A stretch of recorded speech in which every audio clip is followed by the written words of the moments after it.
What's up, Internet? So, have you ever watched a movie where the credits roll and you're like, I think I loved this, but I kind of hated some of it? I don't know. My emotions are all over the place, and you're just trying to concisely form your opinion. And then at the end of the day, you're like, well, fuck it. I'll just film myself talking about it on the internet and hope I come to a conclusion. Well, the movie I'll be discussing today is Come True. So Come True is directed by Anthony Scott Burns. Looking for an escape from her recurring nightmares, 18-year-old Sara, played by Julia Sarah Stone, submits to a university sleep study, but soon realizes she's become the conduit to a frightening new discovery. This is a film that I've seen the poster for on Hulu like 200 times, and I've seen some people discussing it on Letterboxd and online, and it's one of those movies that's so polarizing that you read reviews and you're just like, I have to watch this immediately, because it seems like people either really like this movie or they really fucking hate it. Like I said, I think I loved this movie, but there are elements of it that are just so head-scratchingly baffling. It's really difficult for me to 100% say that I loved it completely, but I'm gonna get into it and talk about it a little bit, and we'll come to that consensus together. This is a story of a young 18-year-old girl who, from early on in the film, she does not live at home anymore. She's sleeping outside. She still goes to school, but clearly has a detached relationship from her mother, and is having these awful nightmares, and decides one day when she's out and about, finds this pamphlet that says there's a sleep study going on, that literally if you sleep in this building, that they're going to pay you hourly to watch you while you dream. She decides to go submit to this study, and throughout the film discovers what's going on with this sleep study and the insane occurrences that happen after she finds out what is going on. The movie on the surface is like a sci-fi, paranormal, really difficult to 100% discern, but it is shot beautifully. And I will say the cinematography is one of the best elements of this film. So this movie is really deeply exploring the mind of a person while they dream, and nightmares specifically. And the nightmare sequences in this movie are so captivating. I was actually texting my friend Nate about this movie in the first 20 minutes when I was watching it. And a lot of the visuals reminded me of Panos Cosmatos, Beyond the Black Rainbow level, weird, visceral, surrealist colors everywhere, strobing, all kinds of wild shit. That was my favorite part of the film. I actually really enjoyed every single one of the dream sequences. They're so creative, visually interesting, and actually nightmare-inducing, and not by jump scares. There's one cheap jump scare in the film about halfway through in one of the dream sequences.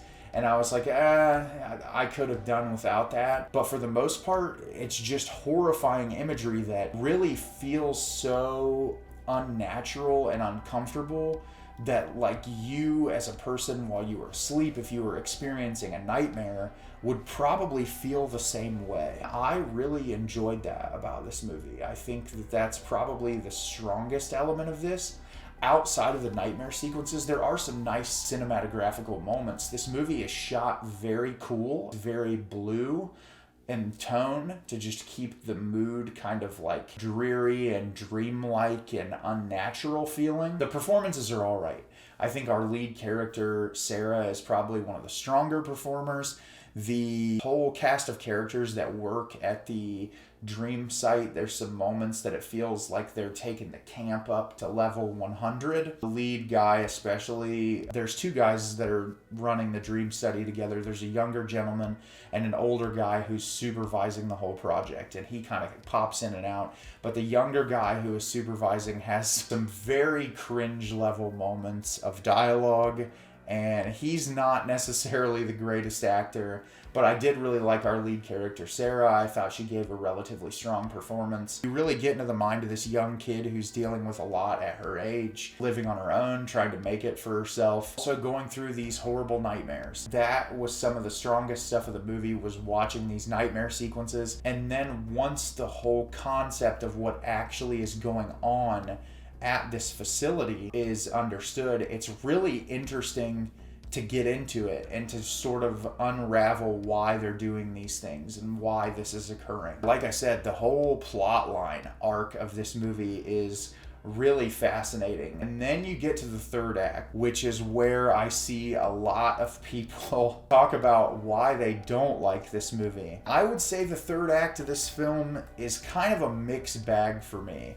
There's elements of it that I really enjoyed and that I thought were entertaining. And then there's a couple moments where you're just like, why in the fuck is this even in this movie? So one of the parts of it that is kind of cringy is there's like a romantic element introduced in between this young girl and the guy running the study. And it feels very ham-fisted and like it's shooed in just to kind of add another element to the plot. And the scene where you're discovering the romance between the two is laughably bad. The soundtrack that's cued in is just, it's like, why in the world is this in this movie? And later on when the third act occurs and the final sequence is there, I guess I can make sense of it a little bit if it is the way that I think that it is.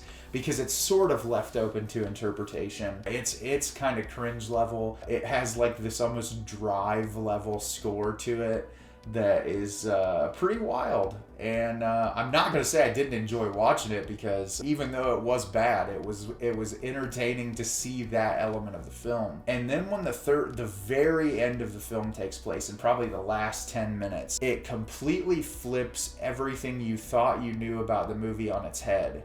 And you're either gonna really like it or you're gonna think it's the dumbest shit ever. And I will say this, I commend the filmmaker for making such a bold decision on like, this is how I'm gonna end my movie, and people are either gonna like it or they're gonna hate it. And it was pretty interesting, to say the least. It was not at all what I thought was going to happen at the end of the movie. And that's not to say it's a bad thing. I think this movie has some redeeming qualities.